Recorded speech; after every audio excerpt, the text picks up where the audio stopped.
I've noticed the past couple videos, Facebook has not been showing me all of your comments live. So if I don't acknowledge one of your comments, I apologize. It's not showing me all of them. But I do go back through the comments right after we see the video, and I try to respond to anything that it didn't show me. I also have our new Drexel Co-op intern, Bella, who is going to be joining us today as commenting under Spells Writing Lab, and she can answer any questions. We think that she may be able to see some of these comments that I can't see live. So hopefully if I don't address your question, she can address it in the comments. I'm so glad that you are having fun, Itzella. We always really love the contributions you make. You have some really creative ideas, and I know I really enjoy seeing what you're doing. It helps feed my energy while I'm doing this, since I don't have an audience except for some stuffed animals that you can't see up on my top shelf. So,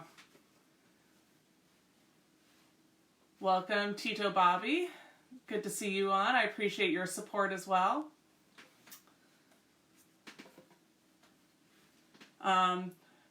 As we're waiting for a few more people to join us, since we started a little early today, just wanted to let you guys know, if you didn't see it yesterday on Facebook, we posted a video from best-selling author Nancy Krulik, who's actually an old friend of mine from back in my book publishing days up in New York. And you may be familiar with her. She wrote the Katie Kazoo Switcheroo series, the George Brown Class Clown series, Princess Pulverizer. I know she's the co-author with her daughter of the Project Droid series, which is out right now. She's also written a lot of really New York Times best-selling biographies of famous people. So she's a wonderful resource for writing, and she actually posted a video that she asked us to share full of different writing prompts you can do while you're stuck at home. She had a lot of great ideas. So definitely check that out on our website. Not on our website, on our Facebook page. Also, if you get a chance, spread the word about these. If you're enjoying them, spread the word so we have more people offering their ideas. I think that would be really great. Tell your friends.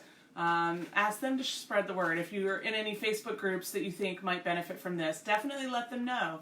We're doing the best we can to spread the word, and I know that as kids start doing online distance learning in the next week, they may be accessing the internet and want some enrichment that's maybe a little spicier and wackier than just the regular distance learning to take a little break. So definitely let them know. All of these workshops are available for replay on our Facebook page, but also on our YouTube channel as well. So, and also all of the downloads, you guys know, are always at bit.ly/spellsworkshops. So you can always download any of the instructions for these. Like I said, I'm not seeing all of your comments. Facebook has been a little, I think probably so many people are using the live platform. It's been a little glitchy for the past week. But definitely keep sending out your comments so that I know you're here. I just saw a like from Holly. Thanks for joining us. And one other thing, we will be sending out next week a survey for about summer camp options, since right now it's definitely very much up in the air, as I mentioned before. I don't think anyone quite knows exactly whether we're going to be able to do an in-person summer camp or a virtual summer camp, but we want to go ahead and get some feedback from families of what you might be looking for if it ends up being virtual. And even if they say we can do things in person, is that something you're going to want to do? Or are you going to want to do something more virtual? So we're going to be sending out that survey early next week. So if you're not already on our email list, go ahead and go to our website, sign up. We're mostly reminding people about these workshops. We're also going to be sending out some additional resources, some writing prompts, some little short writing activities people can do. So if you're not already on that email list, maybe ask your parent if you can sign up for that. And like I said, we will be sending that survey out so that we can get some feedback, because we want to know, what do families need? And what are they looking for? What kind of opportunities are they hoping that their kids will have if we are still in some form of stay at home during the summer? Hopefully we'll be able to get out a little more than this, but we'll see. Anyways, without further ado, let's get started with today's activity. Today's activity is actually pretty simple materials-wise. All you need is either the printout or just, the PDF digitally, although printout is actually good because we do have special paper today. Now, if you're not able to print this out, really what you could do is you can go and make a piece of paper and draw 1, 2, 3, 4, 5, 6, 7, 8, 9, 10 lines. And then you'll just have to like look at the paper for reference to figure out where to fold. This is special paper that we're going to be folding. That's also why, if you notice on the back, if you printed this double-sided, it has a little thing that says this page is blank on purpose because you're going to be folding it. So we need that, and then we also need a pencil. I'm having a little trouble with my spatial relations today. We need a pencil. That's it. You don't need any coloring materials unless you really want them. You don't need any scissors, anything like that today. So, today we're going to be doing Frankenstories. Now that sounds a little familiar, right? I bet most of you guys have probably heard of Frankenstein, or Frankenstein's monster as we usually refer to him in old school movies. Especially if you've seen Hotel Transylvania, you know a few things about Frankenstein. Among other things, like in the beginning of the movie Hotel Transylvania, he arrives in boxes because he's afraid of flying. He's afraid of the fire, that it might catch fire. And his body parts are all already separated off his body. And in the beginning of that movie, when the hotel staff try to put him back together, they put his body parts in weird places, right? So like his torso's sitting there, his legs are walking around on their own, he's got his head sticking out where his arm should be, out of his shoulder, and he's got a hand sticking out of where his head should be, and we don't even know where one of the other arms is or where this part is, right? So, oh, thank you so much, Etzella. So, they're all, like, the right pieces are there, but they're not put together in a way that makes any sense or is very functional. Other than the legs, which go around and can embarrass the mummy, I think it was, when they do a rude noise behind him and Dracula thinks that it was the mummy. So, sometimes our stories are kind of like that. Maybe we write a first draft and the story has a lot of great elements in it. Maybe it has a fantastic main character, great setting, maybe it has some really great plot points, but maybe it's not quite working the way it is. Maybe there are parts of it that aren't quite in the right order. Maybe there's a character in there that doesn't really feel like they belong in the story anymore. Maybe they actually belong in their own story. Maybe there's a big hole because we're missing something. Maybe we need another character. Maybe we need an antagonist, a character to work against our main character and make their journey more difficult. So after our first draft, it's great to look at your story again and see if maybe it's a little like that Frankenstein's monster at the beginning of Hotel Transylvania, where maybe you have a lot of great pieces, but maybe you need to kind of take some of it apart and remix it a little bit to put it back together in a way that makes more sense and makes your story more complete. Now, as part of that, we're going to play a game today that involves doing that, but we're purposely making our stories a little wacky. Now, the one other thing that I didn't mention material-wise that you need for this activity is other writers. You need other people. They can be family members, they can be friends that you're talking to over the telephone or over a video chat or via email. They can be even us. If you don't have enough people, you need about 5 people to do this. If you don't have 5 people that you can contact by email or text message or video conference, that's okay. Go to our Facebook page and either message us or post in the comments and ask us to give you 2 sentences. Here's how it's going to work. Oh, hi Ezra and Audra. I'm glad to see you guys. So to play Frankenstories, what you're going to do is you're going to print out one of these pages for every person who wants to play the game and write their story. Now, the reason for that is we're going to be kind of trading stories. So like if you're playing this long distance, maybe each person needs to print out a copy of this page and write their stories, and then you can find ways of sharing the stories without actually showing everyone all the paper. Now what you're going to do is once you print out this piece of paper, you're going to write your name at the bottom of the paper, especially if you're doing this in the same household, maybe with siblings or parents. Then, oh no, I'm sorry you can't see me very well. Maybe it's your internet connection. Sometimes Facebook is a little funky that way. Hopefully that'll help. If not, it should be clear on the replay, Amy Carver Palmer. Okay, so if you're not able to hear and see me now, maybe a replay might be easier. Sometimes the live stream can be a little jumpy for people. So at the bottom of the page, you're going to write your name. So I'm writing Ms. Liz. And the reason for that is because we're going to be folding this paper, and especially if you're playing in the same household, you want to be able to still see the name of who did it as you're passing it around, okay? Now, what you're going to do is you'll notice on this special paper, we have boxes, and they have a dotted line and then a solid line. And you'll notice the dotted line says fold here, and it has an A1 in the box. This one has an A2, and it says pass the story. Now, each one of these, there's B1 and B2, C1 and C2, they're all formatted that way. Here's what you're going to do. Rather than using this line as a baseline, like we normally do in writing, where when you have writing paper, you write along the baseline, right? You're going to try to write your sentence inside this box. So consider this more of a box than a baseline. So for example, if my first sentence was, one day I was walking down the street when suddenly an alien jumped out of the bushes in front of me. And you'll notice when I wrote it, I wrote all of that first sentence. I wrote the entire thing, all 3 lines in one box, right? Now I'm going to write one sentence and I'm going to write a second sentence. And I'm going to start my second sentence in the second box labeled A2. So maybe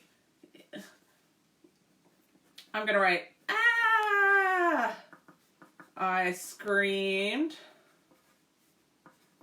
in terror. What are you doing here? Right? And now that's technically maybe more than one sentence, but it's all part of one piece of dialogue, so I'm going to count that as one sentence. So I put that in my second box. So all I wrote was 2 sentences of this story, right? Now what I'm going to do is I'm going to see where it says fold here. I'm going to fold this back to hide my first sentence so that anyone who's looking at the front of my paper can only see my second sentence. Ah, I screamed in terror. What are you doing here? Now, if I have someone who is in my household who's doing it, I'm just going to pass the paper to them, and they're only going to know this second sentence. And they're going to write 2 sentences, one in B1 and one in B2. And then they're going to do the same thing. They're going to fold it after they write their sentence. If you're playing this long distance, or you're going to have us play as well, what you're going to do is you're going to probably want to either, if you're video calling or phone calling, you can read them the sentence and then have them tell you the next 2 sentences and then fold it and then do the same thing with someone else. Or you could type it into a text message and have them send you back 2 sentences. You could send it in an email, same thing. You could post it on our Facebook page and say, I need help with my Frankenstory. Here's my sentence. And write your sentence, and we will write back 2 sentences.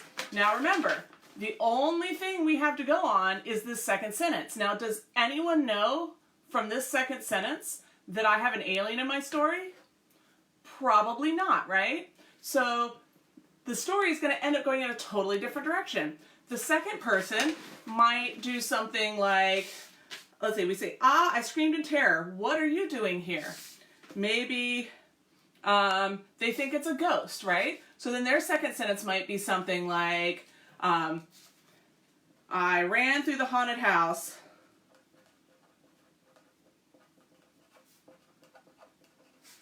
with the ghost chasing me. Right? So maybe that's their first sentence, because they don't know that there was an alien in the story. They only know the one sentence they can see. And then they would write a second sentence here, and then they would fold this paper back. And then now the next person, the only sentence they can read is the one that's in this box. And you're going to keep playing that 5 times with 5 people until you get to the very end. And then after 5 people have filled in their 2 sentences, you're going to have 10 sentences on this piece of paper. You'll unfold it, and you'll read your story. Does anyone have any questions about how the paper works? So like I said, each time you're going to write 2 sentences, 1 in each box. You're going to fold it back so that only 1 sentence is showing. then you're going to share either in person or virtually your one sentence so someone can give you 2 sentences back. Like I said, this is a great opportunity to share with other people and come up with some crazy stories and collaborate with other writers who are maybe also stuck at home in other places. Maybe some of your friends who you haven't gotten to collaborate with in a while. Now, once we get these stories back, they're going to be a little wacky. They may even be more mixed up than Frankenstein in the movie Hotel Transylvania. Because you're going to have, it's going to be like you have pieces of the mummy stuck to him and maybe Dracula's head stuck to him. And like I said, you're going to have you might have some random character from a totally different story, like a unicorn piece stuck to him. So you're going to have all these crazy elements that people added to your story, and that's okay. Because it's going to be really funny when you read it. And that's important. If you cheat, if you look and see what came before, it's not going to be nearly as much fun, and it's not going to be nearly as funny. So you want to make sure that no one's cheating, no one's seeing what happened before. You don't want to write on the same story twice, because then you'll know something that happened before. But so once you have this silly story, read it out, have fun, maybe share it with the people who did it. But then it's your job to turn it into a story that actually makes sense. Now, on the back of the instructions paper, I had some ideas. Yes, you could do less than 5 people if you need to. You could also maybe have them write, you could kind of, if you want to adapt a little bit, if you only had like 3 or 4 people, you could have them write more than 2 sentences and still just show the last sentence. So you could do it that way. You could also have it round robin. So if you have like 4 people, maybe it comes back and it goes back to someone else who didn't see anything other than the 2 sentences they wrote up near the beginning of the page. Great question. So now once it comes time to remix your story, I have some suggestions. I created like a list. There's other ways of doing it too.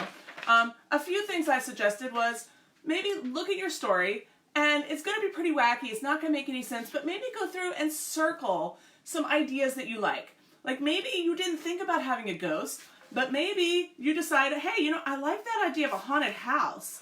Maybe the haunted house, and maybe I'll change that to a different kind of house. Maybe instead of just being a haunted house, maybe it'll be Halloween. And then I see the alien, and I don't realize they're an alien at first until they do something weird. So think about that. Think about whether, like, even if you don't use an exact sentence that someone else wrote, maybe you'll get a new idea for your story by looking at what they wrote and maybe using some idea association. So like I said, maybe I don't want to use the ghost, but maybe I like the idea of a haunted house. Maybe someone is in a ghost costume, and then I see this person in the alien costume, and I think they're my friend, and instead it turns out they're a real alien. Now suddenly, that's actually a better story than I started out thinking of. And it's all because of the mythical second person that I'm pretending to be, adding the haunted house with the ghost chasing me. So you can see, even if you end up playing this game kind of by yourself and imagine yourself as if, like I did, I pretended like I didn't know what came before this, and I just looked at this sentence and tried to figure out if I got this sentence, what would I add, not knowing what came before, and I came up with this. And even that gave me a really great idea for writing. So even if you can't find anyone else to write about, maybe pretend like you're 5 people, and pretend like you don't know what came before, and maybe you'll come up with some new ideas. Maybe as you're going through this, you'll see like a line halfway down that you really like and you want to put into your story. Maybe that'll change, like how would that change the rest of your story? Maybe that needs to be the first sentence of your story, and it changes the way that you go through your story. Maybe they added a really interesting character pretty far down, and you need to find a way to work them back into the beginning of your story. Maybe, like I said, maybe you don't like the exact idea that they mentioned, but maybe it gives you an idea for something else. Maybe they added a cat to your story, and you don't really want it to be a cat, but you like dogs. Or maybe that makes you think of unicorns. Or maybe it makes you think of, puma, and you want to add that to your story. You can use that word association. You don't have to use everything exactly the way someone added to your story.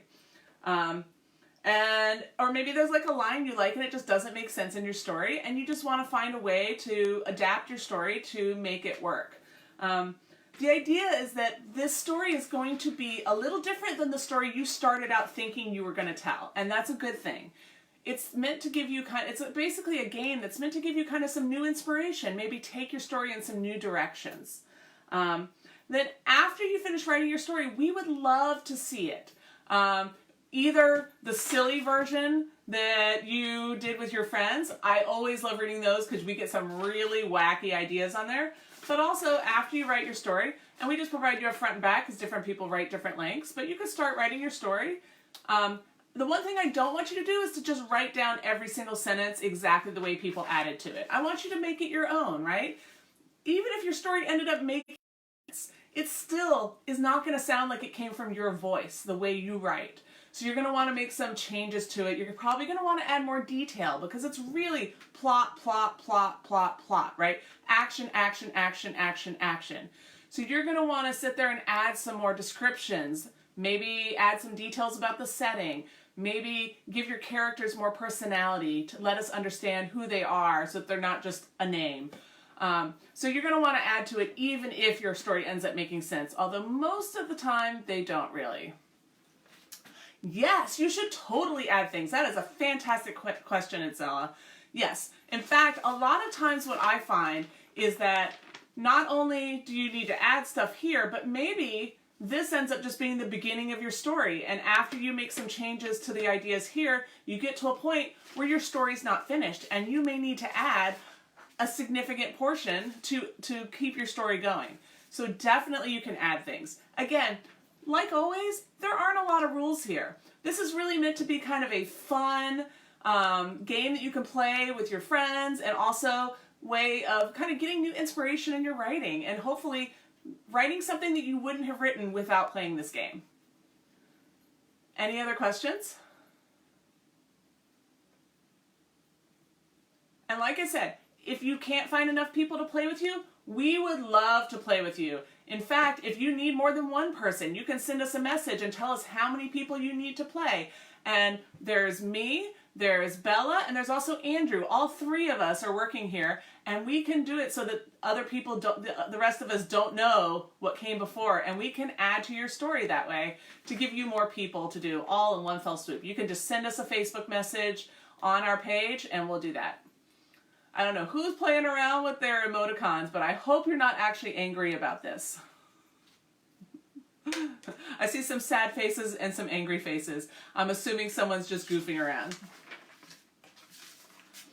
Are there any questions about the workshop or how to do the Frankenstories?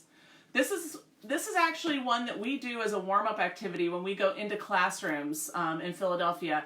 And it's always so much fun to see what the kids write, and it's also, people really enjoy it. The kids often, the second time we go in, they're like, can we do Frankenstories again? So if you give it a chance, I think you'll really find some funny stories and also find some really interesting ideas that maybe you wouldn't have thought of.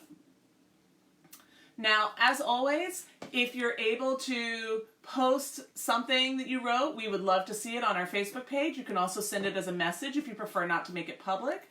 And also, if you're enjoying this, we just really love to see that feedback. So just let us know. Let us know if there's ideas you have or that you're especially enjoying. We've got more workshops coming next week, Tuesday and Thursday.